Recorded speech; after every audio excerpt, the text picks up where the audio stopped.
chose. Inini chandavirira panana kuirira zvakawanda.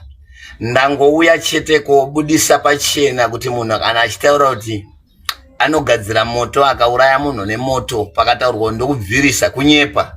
Ichokwadi kunyepa. Saka ndakataura nemuromo kuti kunyepa ka usiri kuona zvinonetsa. Saka iyi flow iyi satenderedze kuita pamusoro. Hello guys, welcome back to my YouTube channel. If you're new here, please welcome. Sorry guys, nasinda uya nenyaya iri very critical, iri very sensitive, nyaya yakakosha, nyaya isiri yekutamba nayo. So chekutanga inini, I don't believe in people who joke around or who pretend to be lifting the name of God while they're not. And then number two, I don't believe in people who plot things against people of God for them to be downsized, for them to be kuti vadzikisirwe kana kuti basa raMwari risaende mberi. So I have two stories that I have today. Nyaya ndinayo inyaya yemabhidhiri yanetsa, nyaya yechiprofita chenhema yatenderera all around social media, and I want to discuss it with you guys. So chekutanga, I want you to listen to this man. I want you to listen to this clip and tell me what you think, guys. Ndakunzwa pfungwa dzenyu zvamunofunga pamusoro peclip iyi. Zvazvinoita manje handida kudza kuti chienda ikumba. Unogona kuzobvira vanhu vese vakanakirwa newa. Chienda kumba. Wabvira prophet. Wabvira moto pamunhu prophet. Inini chandavirira panana kuirira zvakawanda. Ndangouya chete kobudisa pachena kuti munhu kana achitaura kuti anogadzira moto akauraya munhu nemoto pakataurwa ndokubvirisa kunyepa. Ichokwadi kunyepa. Saka ndakataura nemuromo kuti kunyepa ka usiri kuona zvinonetsa. Saka iyi flow iyi satenderedze kuita pamusoro.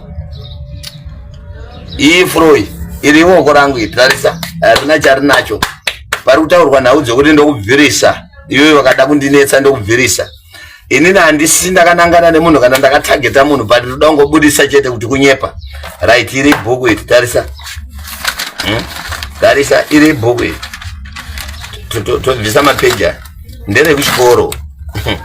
Amana Zimbabwe inondinetsa, inondirwadza, ndorwadziwa inini nevanhu vanoda kunyepera hawo basa raMwari. Basa raMwari ngaringoitwe roperera parinenge rakangoperera. Right, izvi zvinotengeswa simudza kuchandifoni yangu. Izvi zvinotengeswa kuno kuMozambique izvi. Zvima powder. Tarisa. Ingotarisa hako munhu achinyepa ake zvaanonga achinyepa. Unenge waenda bauda kurwa bhegi. Ukuzviona here izvi? Ndisakona kuti kutora zvakanaka. Right. Wazviona ka? Right.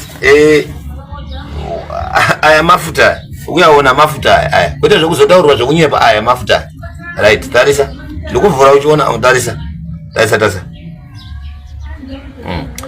Sorry zvenyu mangu maprofita mucharwadziwa ndikukuurairai basa renyu. But ndingori pakupikisana nokunyepa. Ndadira mafuta aya uri kuona ari apa. Ndoitanga kunyepa ndokubvirisa apa yanenge ari mubhachi mai. Ndokubvirisa.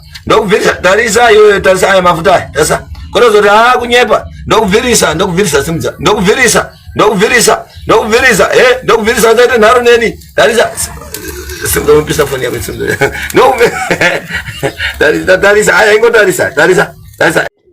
So I honestly feel like this story is two-sided. Yeah, it is very much two-sided. Why am I saying this?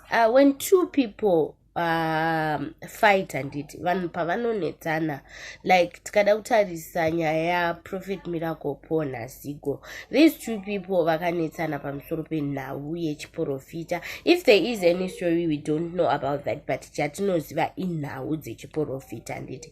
If two people fight, kune anototsvagira mumwe nyaya pakati peuviri hwawa nditi. Pana achatotsvagira mumwe mhosva, pana achatotsvagira mumwe nyaya, so that they want to clear their name, they want to clear themselves, they want to feel closure mukunetsana kwavanenge vaita nemunhu.